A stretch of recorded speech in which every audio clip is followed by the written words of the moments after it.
গণপ্রজাতন্ত্রী বাংলাদেশ সরকারের মন্ত্রী হিসেবে দায়িত্ব গ্রহণের জন্য মাননীয় মন্ত্রীগণকে আন্তরিক মোবারকবাদ জানাচ্ছি।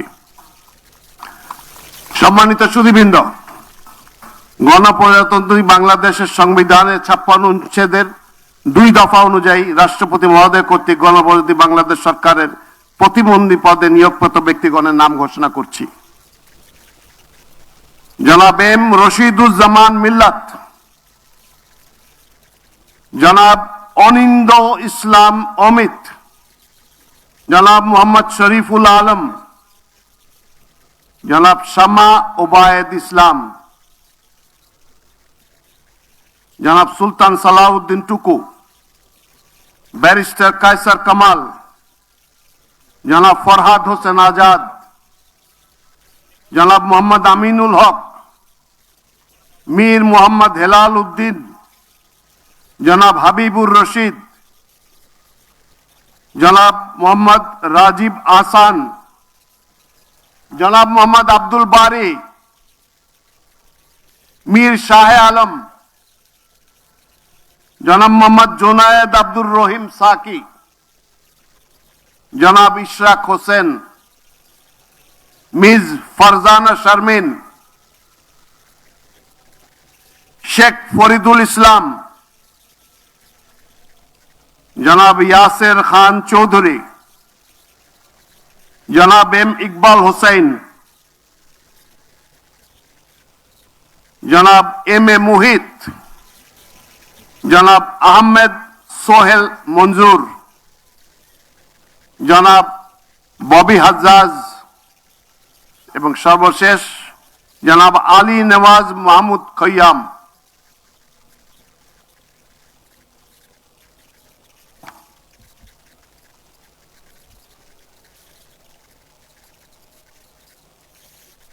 নবনিযুক্ত প্রতিমন্ত্রীগণকে অনুগ্রহপূর্বক রাষ্ট্রপতি মহোদয়ের নিকট প্রতিমন্ত্রী পদের শপথ ও গোপনীয়তার শপথ গ্রহণের জন্য অনুরোধ জানাচ্ছি।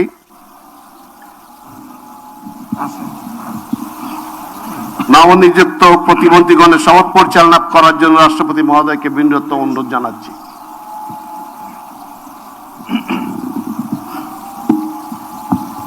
বিসমিল্লাহির রহমানির রহিম। আমি সশ্রদ্ধ চিত্তে শপথ করিতেছি যে আমি আইন অনুযায়ী সরকারের প্রতিমন্ত্রী পদের কর্তব্য বিশ্বস্ততার সহিত পালন করিব। আমি বাংলাদেশের প্রতি অকৃত্রিম বিশ্বাস ও আনুগত্য পোষণ করিব।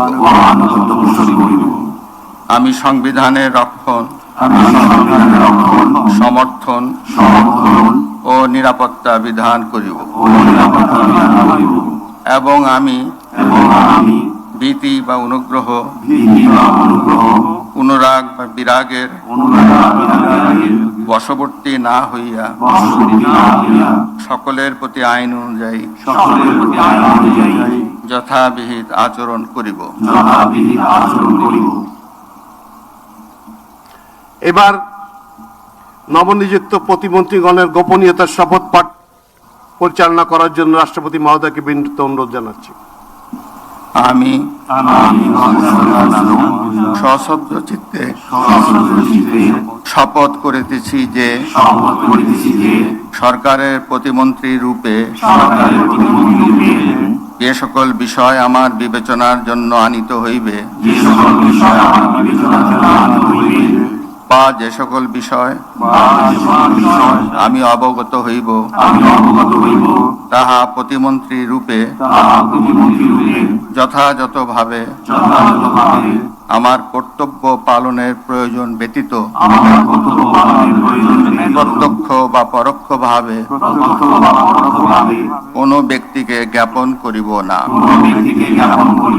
বা কোনো ব্যক্তির নিকট প্রকাশ করিব না। ধন্যবাদ। মাননীয় নবনিযুক্ত প্রতিমন্ত্রী মহোদয়গণ, আপনাদের পদের শপথ ও গোপন শপথপত্রে স্বাক্ষর করার জন্য পিছনে টেবিল আছে, সেখানে মেহরবানি করে বসে স্বাক্ষর করে নির্ধারিত আসন গ্রহণ করার জন্য বিনীত অনুরোধ জানাচ্ছি।